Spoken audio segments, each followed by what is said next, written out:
Yes, class. Am I audible?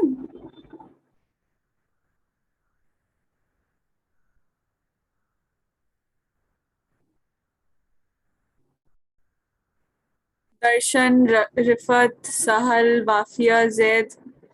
Is this audible to all of you? Yes, ma'am. All right, fine. So in the last class, we had stopped at this point, force between two parallel wires. Now let us just wrap up this chapter. Only few topics are left, few points are left. So I think more or less this should get completed. In today's class, some topics, if it is left, then we'll discuss it in the next class. So force between two parallel wires comes out to be mu naught I1 I2 into length divided by 2 pi d, where d is the separation between both the wires. If the conductors are in the same direction, they'll attract each other. If they are in the opposite direction, they'll repel each other. And force per unit length is what? Force per unit length is mu naught I1 I2 divided by 2 pi d. That's it. So this is one of the question. You have to calculate force on 2 due to first. C class. This is I1 is given to you as 2 amperes, I2 is given to you as 10 amperes, and D means the separation between them is 2 meters. Force on 2 due to 1. Here, no, one thing I forgot to write. It was force per unit length actually. That's why length of the conductor is not given. So I1, I2 into D. So force on 2 due to 1 is equal to mu naught I1, I2 divided by 2 pi. By small f I have written because this is the force per unit length, not the exact force. So this will be equal to what? 4 pi into 10 to the power minus 7. I1 is 2, I2 is 10 divided by 2 pi into 2. So 2 will get cancelled, pi will get cancelled, this will be 2. Force on second due to the first one comes out to be 2 into 10 to the power minus 6 Newton. But one more thing. See, both the currents are in the same direction. So force on 2 due to 1. What will be the direction of 2? You're calculating the force on this. This will move towards the left. So it means this will be minus I cap. And see, this is the answer for the first part. For answer for the second part, force on the first due to the second. This can be written as, or you can just write no, instead of minus I cap. You can simply write over here attracted.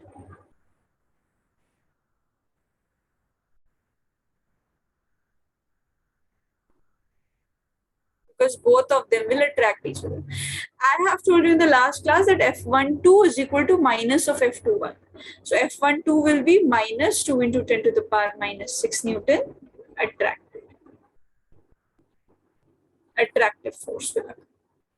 Fine class, note this question. One more question we'll do. The second question is very important. This was just a formula based question to make you revise what was the formula we did. The next question is very important.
Darshan done. Can I scroll it down?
Ma'am, why we have written attracted? Because both the currents are in the same direction. So when the currents are in the same direction, last class we have studied, no, both will attract each other. That's why attracted as a sign of writing the direction. You could also write minus I cap plus I cap. That we'll see in the next question.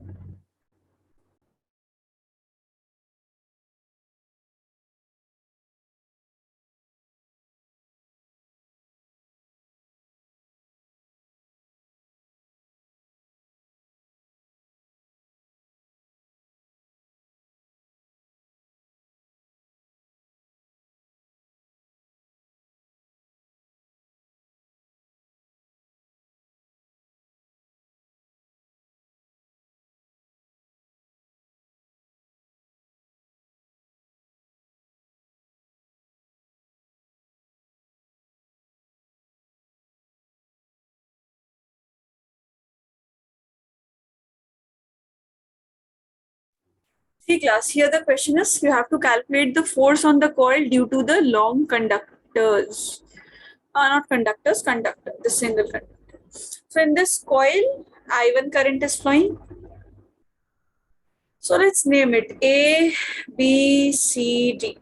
So DC and AB, this is the breadth of the rectangle which is equal to B, and this is the length of it. So current is flowing in this direction. This is what? Clockwise. I1 current is flowing. I2 current is flowing upwards. Fine class. Now see, there will be a force FAB due to this. There will be a force FBC. There will be a force FCD. There will be a force FAD. On all the sides, force will act. But see, force due to BC and force due to AC, both will cancel each other. They have the same magnitude. Technically, AB and CD also should have cancelled each other because most of the criteria are the same. But difference, comes from this part. We are finding out the force on this conductor. So you have to see the separation from here. See, from the part AB you are having the distance D, but from DC you are having D plus L, this complete distance. So because of the change in distance, we cannot cancel AB and CD.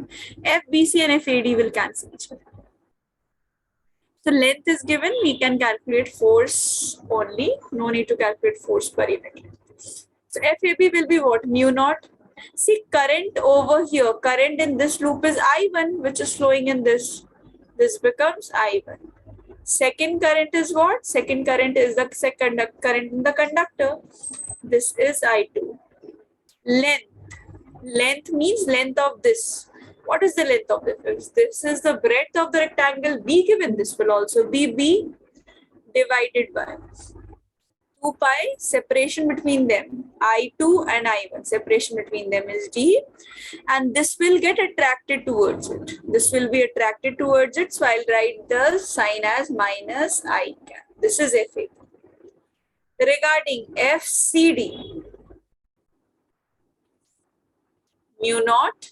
See, current here is also I1. This is the same current that is flowing through this. I1 is flowing. So I1. Current here is I2. Length here. See, length here will still be B. Length of this part, this will be B divided by 2 pi separation of this conductor. This is the first conductor, this is the second conductor. 1 and 2, this is how much? D plus L. This much. And what's the unit? C. Fahad, pay attention here. This current is flowing upwards. Here the current is flowing downwards. So Fahad, can you tell me, will they attract each other or repel each other? So, ma'am, for CD, For CD, yes, for CD.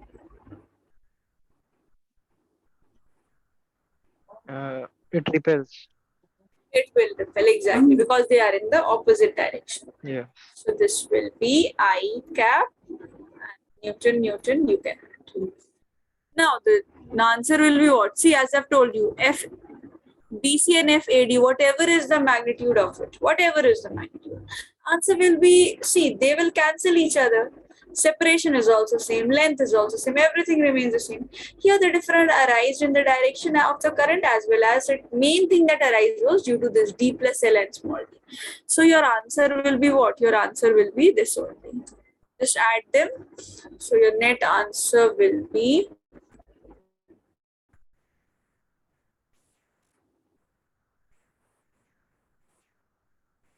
so F net will be equal to mu naught I1 I2B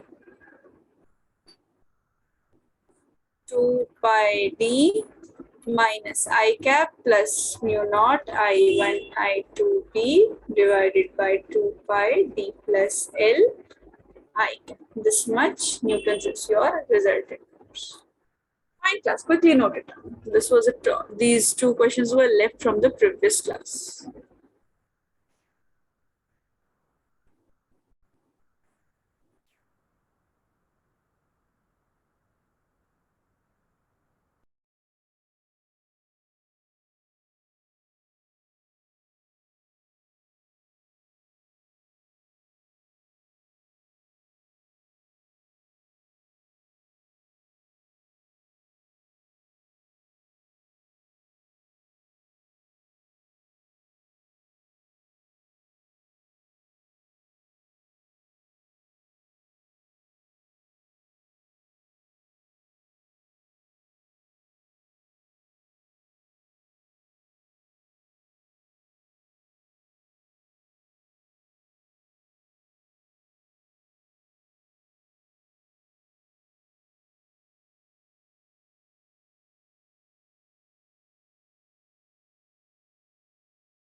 Now see class, magnetic dipole. So magnetic dipole we'll be covering more in chapter number 5, magnetics. That time we'll do. And the current carrying coil we'll be doing it EMI, but just have a rough idea of it.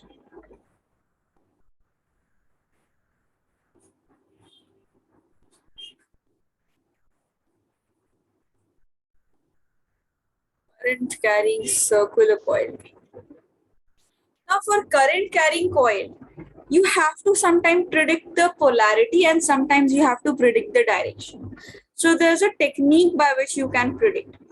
If south pole is given to you, if north pole is given to you. How to predict what's the direction of current in the coil without any right hand rule, without any. Just do one thing, at the end of the S, draw the arrows. See where are the arrows leading. This is the direction of the arrows, so this will tell you that the current is flowing clockwise. It's just a method that we'll repeat it when we'll do electromagnetic induction. We'll repeat this in detail because that time polarity is helpful. Similarly, for N, put it like this. This is a technique for remembering it. So current will move in anti-clockwise direction. Now magnetic dipole is what? Electric dipole we have studied. Magnetic dipole is basically C class. This is the right hand thumb rule. Before that, C. Magnetic dipole means current into area. That is magnetic dipole moment.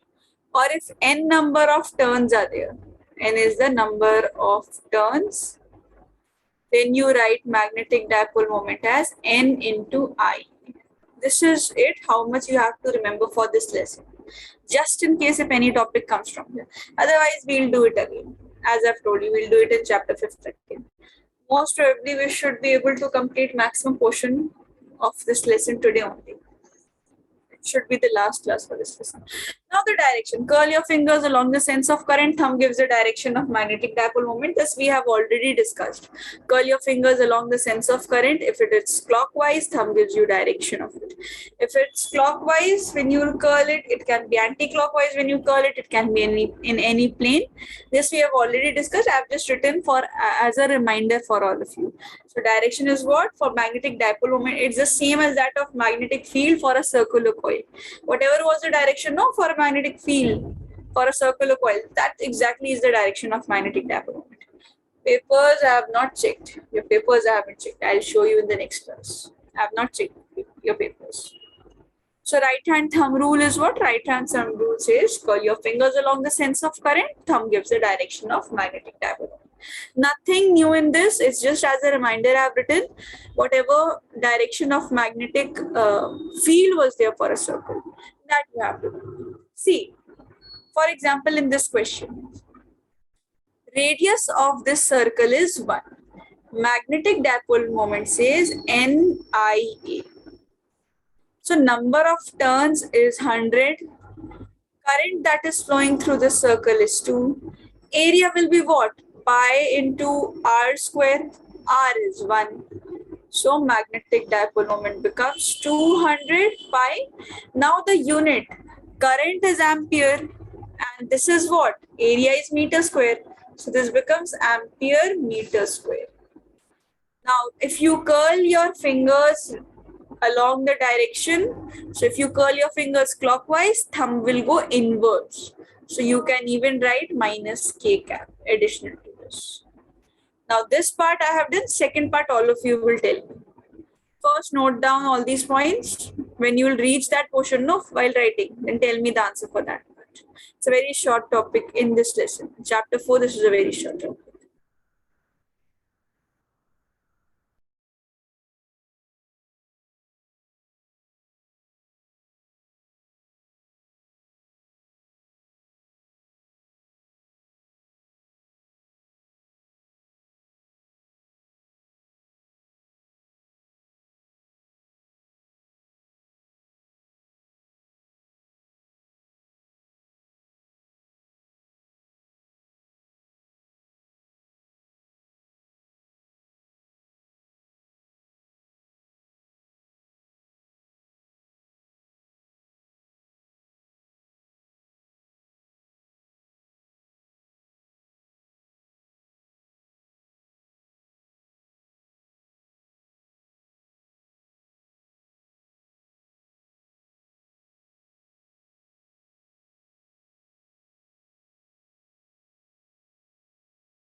Assignment was still not uploaded, Fahad.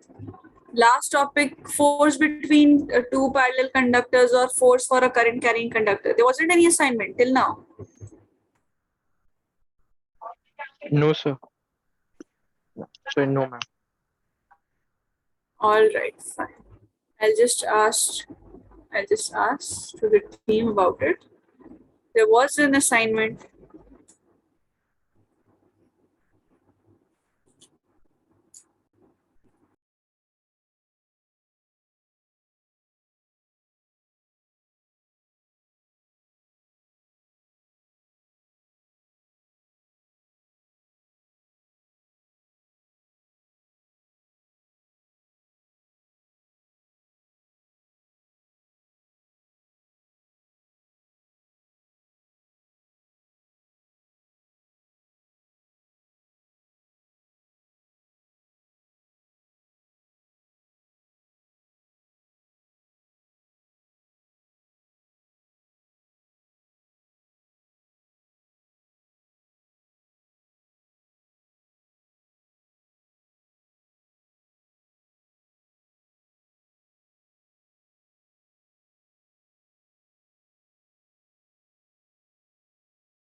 Then the answers of the second part. It's a square given to you with the side 2 meters.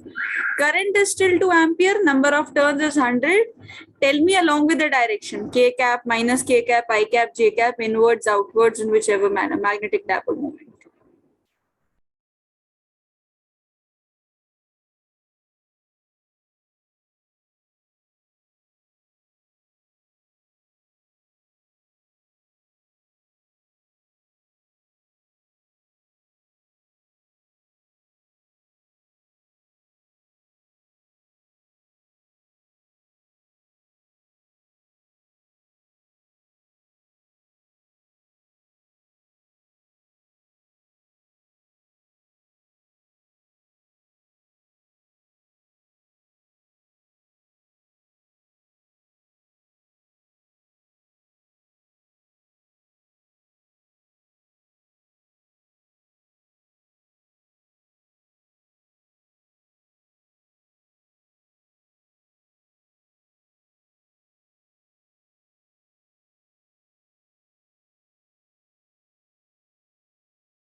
See, this is a square. No answers till now. Anyone is solving this or not? M will be equal to what? NIA. Magnetic dipole moment. Number of turns are 100. Current is 2 amperes. Area will be, okay. We'll have started answering. Fahad, Zaid, and Sahal. But only Sahal has given with the proper direction. Wafia is also given. Wafia is also given. E, Darshan plus E. Okay. Fine. See, area is what? Area of a square is 2 square. So this becomes what? 800 ampere meter square. Now regarding the direction, curl your fingers of the right hand anti-clockwise. Thumb will point towards you, not downwards or upwards. It will point towards you. So I think only Sahal has given the right direction. Yes, Z inwards. Oh, Darshan. Okay. Yes. Square. No, you have a square, so it will become side square. For all those who were getting 400, I think this was the mistake they must have committed. Zed, earlier you got 800. Then you shifted your answer towards 400. Kya hua tha?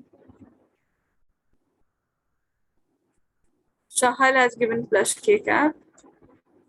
Okay, so that's fine. Initially you had done. Yes, first is right. First one is right. So this thumb will point towards you. That is plus K cap. All right, quickly note it down. And we have a very small topic before we can proceed towards moving coil galvanometer. Torque is there. Torque, let's complete it.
Now class, let's complete this topic, torque on current carrying coil. This is a small topic, then we can proceed towards the last major topic, that is moving coil galvanometer. C class, for the calculation of torque on a current carrying loop which is placed in a uniform magnetic field. So certain things I have written in advance, but what all things will be needed by us. There's a rectangular coil associated. Fine, bar magnets or any kinds of magnets are kept, north, south polarity, and in between a coil has been kept. So let's say magnetic field lines are present from north to south. These are the magnetic field lines. So magnetic field, which is uniform magnetic field. Fine. Secondly, length of the coil is L and the breadth of the coil is B. All right, class. Next thing. Current that is moving within this coil. Let's say that current is I and the number of turns in the coil. This is a single turn that I have drawn, but obviously there can be more than a single turn present. If number of turn is a single turn, then you can put N as 1. So these are the number of turns present. Now, angle between plane of coil and magnetic field. The plane of coil is this and the magnetic field is this angle. This is the angle. Fine class, what all things are required. Now, the actual derivation that we do know, these are the certain terms we have to write. For the derivation, what is enough is, even if you just draw the top part, what will happen? Yes, Darshan, yes. Okay, Darshan, fine. See, basically, Darshan, what we have two magnets kept north and south. So obviously, magnetic field will flow from north to the south. A rectangular or just a normal loop has been kept. We have considered a rectangular loop which is suspended in a uniform magnetic field with its axis perpendicular to the field. Like this, we have kept. So L is the length of this, B is the breadth of this, I is the current that is flowing through this coil. Theta is the angle between this plane of the coil and the magnetic field. This is theta. This can be theta. This can be theta. Angle made between the plane of the coil and magnetic field. And n is the number of turns it happens. So all these things I have written here that you can note down. Now begins the major derivation. For the major derivation, no, just do one. Have this with you, just the upper part of it. Will happen at one end, current will be flowing upwards. We are just making our derivation very less.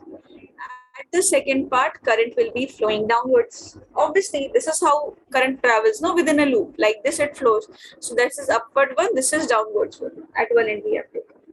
Let's say A is the length that we have to. Fine. Now, if you draw a triangle over here, what will happen? See, this is, let's say this is theta. So this side becomes A sine theta. Fine, this side becomes A sine theta. Now what will happen in our coil? Because of current and presence of magnetic field, you will be experiencing current everywhere. Forces everywhere. You will see forces are present everywhere. In the sense that a force will occur at this end, a force will occur at this end, a force will occur at this end, a force will occur at this end. This will be the force due to AB, this will be the force due to AD, this will be the force due to CD, this will be the force due to BC. Why? Because these are actually the separate segments. Separately, we have seen, no, in the last class, force for a single conductor also we have seen, force for two parallel conductors also we have seen, force for a single conductor, you know. Now, side experiences are normal. One of the sides, let's say AB or any side, not AB, let's say BC.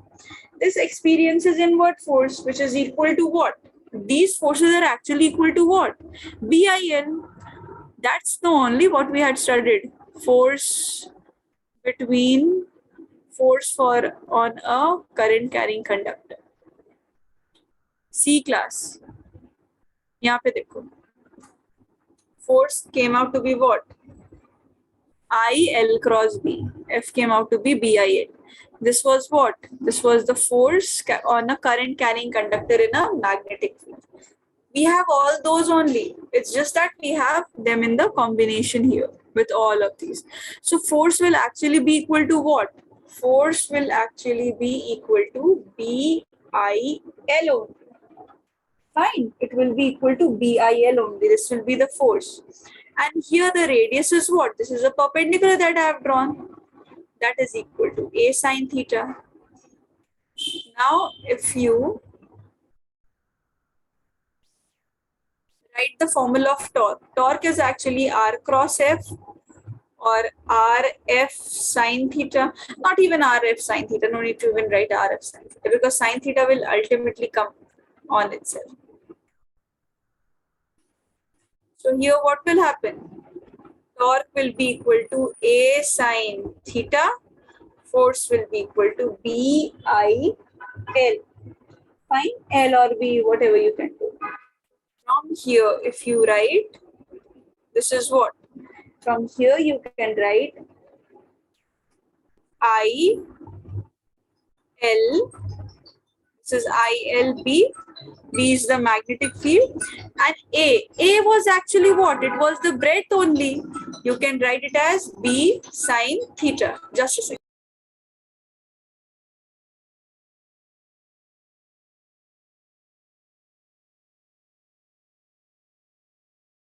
ILB sine theta. From here, can anyone tell me what is L multiplied by B?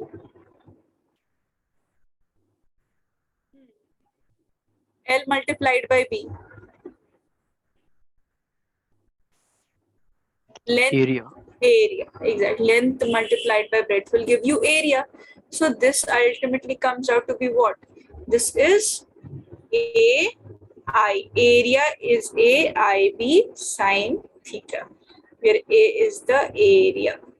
And for n number of turns, you can write torque as NAIB sine theta also you can put, or without that also you can write. Now, NAI, can anyone recall what was NAI? We have just done it. NAI. NAI, current into area. Yes, that is magnetic dipole. So this becomes what? Magnetic dipole moment B sine theta, which can be written as M cross. This is also one of the formulas for torque. Fine, class, is the formula for torque. So net force on a current carrying coil in uniform magnetic field is zero. Remember, it is independent of shape and size of the coil. Numericals we'll do when we'll study the other chapter, chapter number 5. As I've told you, these 2 points are majorly included in that lesson, but we are doing it here so that if in any case in your school exams or anywhere you have this topic, then you are able to solve it. Otherwise, this will get repeated. This and that magnetic dipole moment. Fine, that is a small derivation. Just note down this page.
Why do we say magnetic field is uniform or non-uniform like this? See, if it's a non-uniform magnetic field, then your magnetic field will be having variation at every step. Means at all angle, magnetic field will be having values differently. Like here, you will have the magnetic field. The questions will also be given like 3 Tesla is the magnetic field. Had it been a non-uniform magnetic field, then what would have happened? Your magnetic field would have been in this manner: 3x square plus 4x square, like this, where magnetic field would depend on the x. So making it constant or making it uniform, what makes your calculation makes it easier. Because if you do not have uniform magnetic field, then you have to do the and perform the proper integration for it. And integration in case of torque for a current carrying coil, this is not included in your syllabus. All right, fine. So mostly uniform this case comes in the Most questions. uniform case comes, and from torque uniform only will come. Okay, from torque only uniform will come. Wherever we have non-uniform magnetic field, that we have studied, like Yes. where we have dV over dt, whenever we have to differentiate it or integrate it, like that only.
Ma'am, in the third line of the talk, why we wrote small b beside sine theta?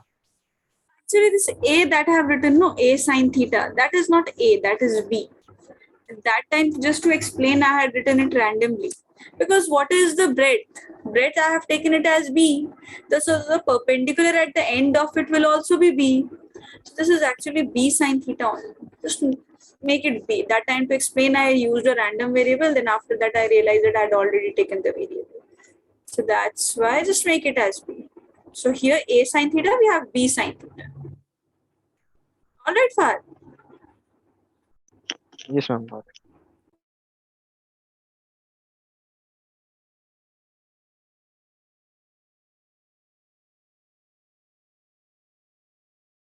And also, class, just text me done when you have written.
What about others? Others have also completed? All right, done. Okay. This is the last topic from your lesson. We did talk actually because we have to apply this in the conversion of galvanometer into ammeter and voltmeter. But before we actually apply, what is a moving coil galvanometer, that we have to first understand. So galvanometer is basically a device which is connected along the series or parallel connection in a circuit. It has a deflecting needle in it. So whenever current flows in our circuit, this needle deflects. That deflection of the needle, either in clockwise, anti-clockwise, in any manner, that deflection shows what? That deflection basically shows that there's a current in our circuit.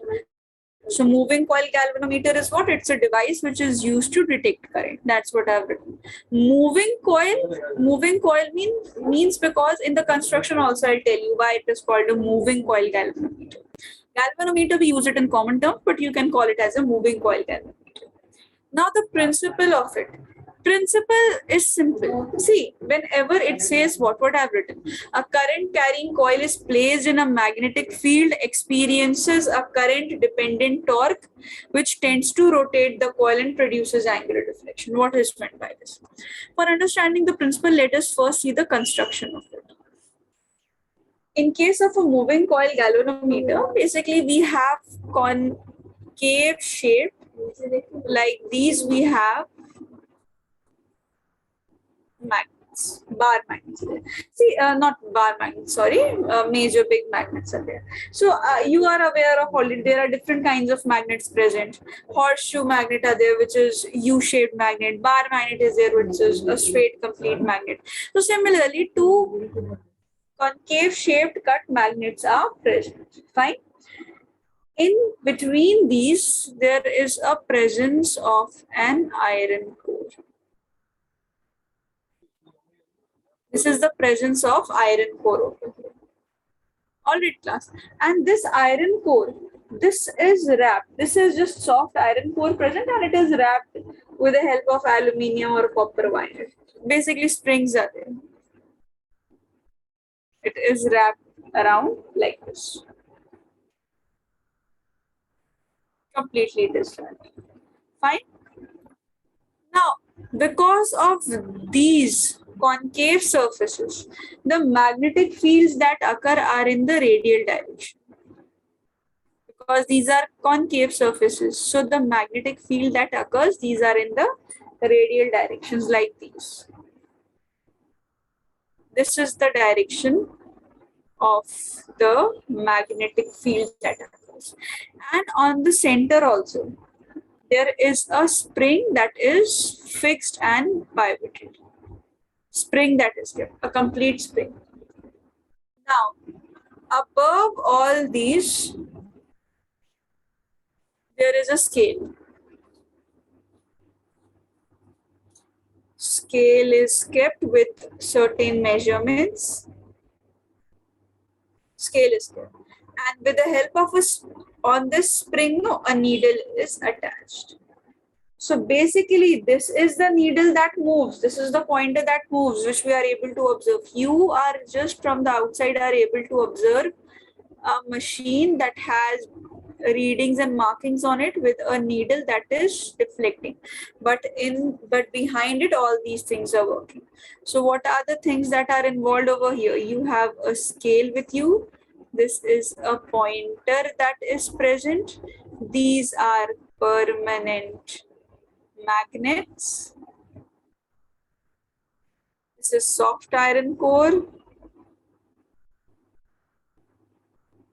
This is a spring. So what happens is that because of the movements, now read the principle. Now you'll be able to understand it better. Principle is what? A current carrying coil. Which coil is here? The spring is the coil right now. So it experiences a magnetic field. Whenever it is kept in a magnetic field. From where are the magnetic field lines coming? The uniform radial magnetic field lines are coming from the permanent magnet, which are carved into concave shaped. Fine.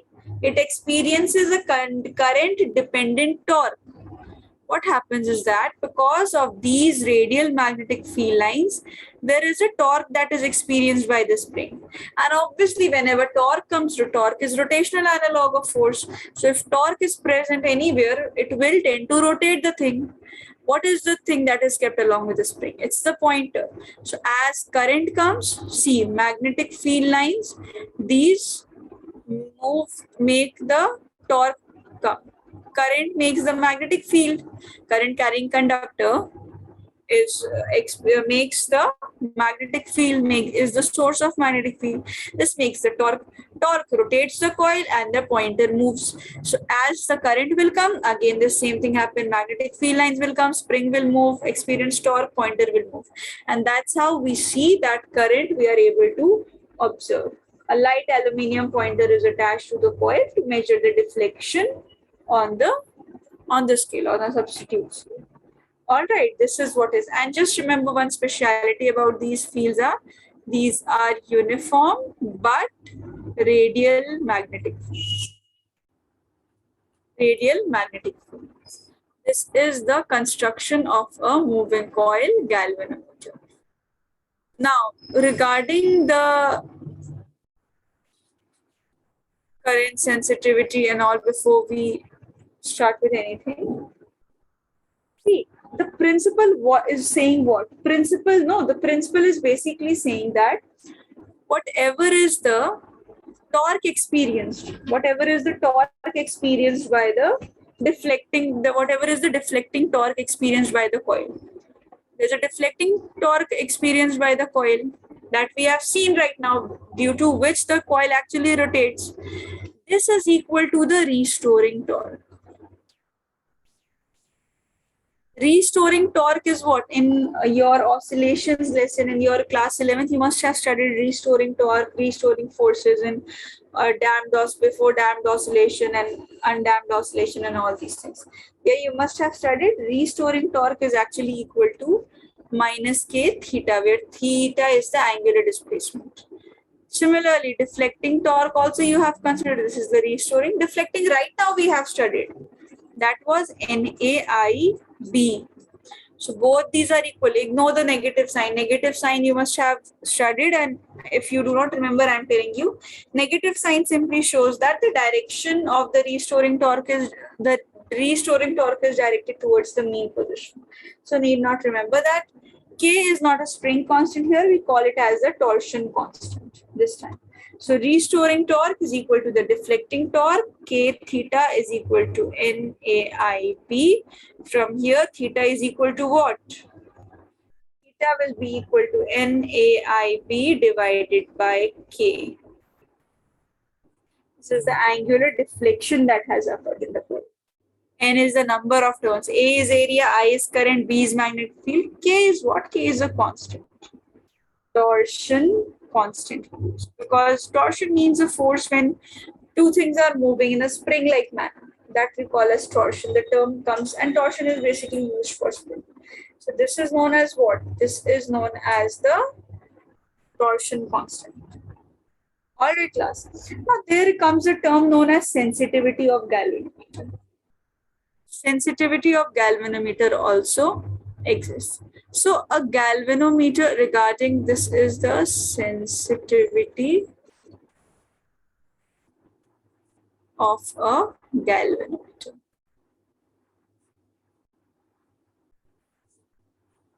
So sensitive means what? How do we say anything is sensitive? Even if you have a slight stimulus and you are able to show a huge amount of reflex reaction or any kind of reaction, then you will say your skin is sensitive. If you rub your skin right now, you will feel normal. But if that portion is burned and then you touch it, then even a slight touch over that area will give you huge reactions, or it will become sensitive. So that is what is meant by sensitivity in common language. So galvanometer is when sensitive. When we say that a galvanometer is sensitive, so a galvanometer is said to be sensitive if small amount of current is there. No, then it shows huge deflection. It's like a very small, slight touch was given to that burnt area, but you showed huge reflex reactions showing that you were bearing pain. So similarly, galvanometer is also said to be sensitive if for a very small current, galvanometer is showing such large deflections. So here you have two kinds of sensitivity. One is current sensitivity and you have voltage sensitivity. This is an easy topic to be discussed from the whole lesson. This is an easy topic. Current sensitivity means what? Deflection per unit current. Deflection was NAIB divided by K. Theta was NAIB divided by K. And current sensitivity is what? Deflection divided by current. So deflection is NAIB divided by K into current. Current cancels. IS is equal to NAB divided by K. This is the formula of current sensitivity. What is voltage sensitivity? It is the deflection per unit potential. Current sensitivity, deflection by current. Voltage sensitivity, it will be voltage divided by, theta divided by the voltage.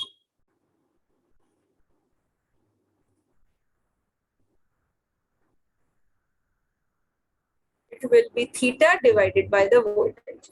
So from here, you can write down, or even see, how can we write it? V, you can write it in terms of Ohm's law, you can write it as IR, right? And theta by I is what?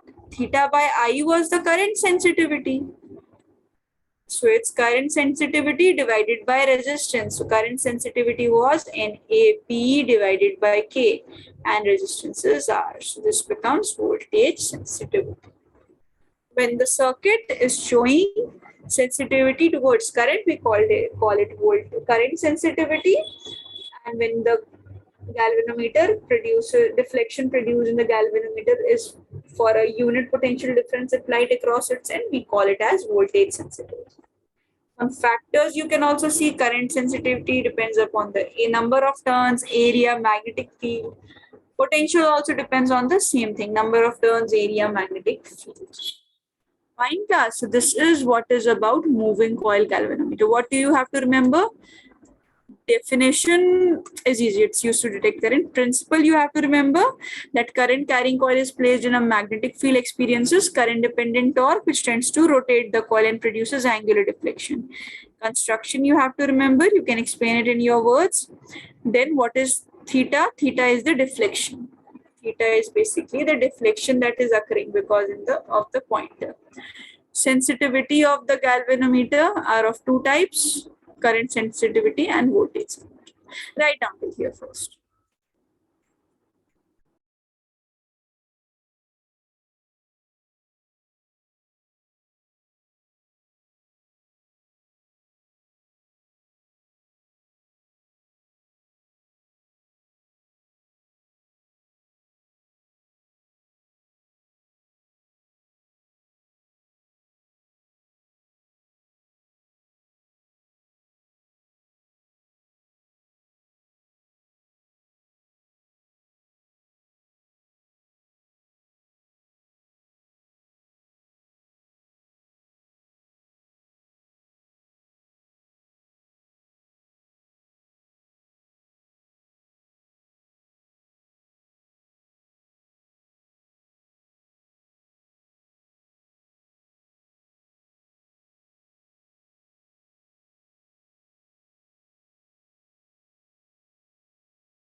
Angular deflection means the shift in the pointer that is coming.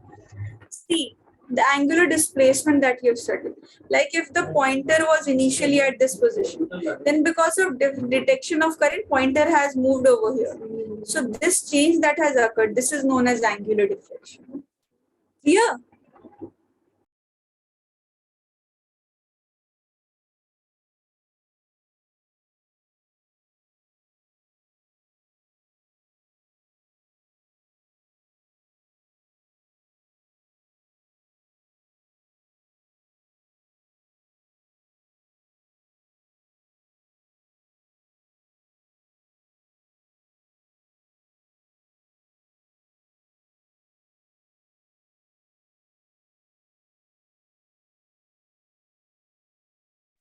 Ma'am, can you scroll up?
And torsion beam? Torsion means, no, this force, this type of movement is actually known as torsion. A movement in this direction of this part and a movement in this direction. This is known as torsion. If you're Twisting. moving, twisting, exactly, twisting kind, that is known as torsion. So spring, what happens? In a spring, the movement occurs in this manner only. The spring twists and the pointer moves. That's why we call this as a torsion constant.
Just text me done in the chat column when you have written.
Ma'am, in the voltage sensitivity, why we wrote I as by R? Because theta by I is what? From here, if you look, theta by I is only current sensitivity. So from here we have written current sensitivity divided by resistance.